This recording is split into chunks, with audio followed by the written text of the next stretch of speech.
प्रवाशांच्या सोयीसाठी ताशी 110 किलोमीटरच्या वेगाने धावणाऱ्या मुंबई-जालना वंदे भारत एक्सप्रेसचं उद्घाटन थाटात पार पडलं.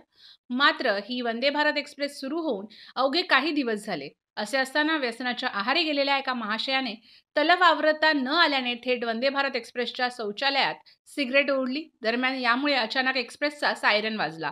प्रवाशांमध्ये एकच खळबळ उडाली. वंदे भारत एक्सप्रेसमध्ये कर्मचाऱ्यांनी तपासणी सुरू करून सीसीटीव्ही तपासले असता सिगरेटच्या धुरामुळे सायरन वाजल्याचे वंदे भारत एक्सप्रेसच्या कर्मचाऱ्यांच्या लक्षात आलं आणि यामुळे प्रवाशांनी सुटकेचा निश्वास सोडला.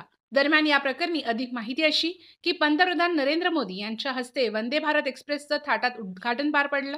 वंदे भारत एक्सप्रेस सुरू झाल्यामुळे मुंबई जालना हा प्रवास प्रवाशांसाठी सोयीचा झाला.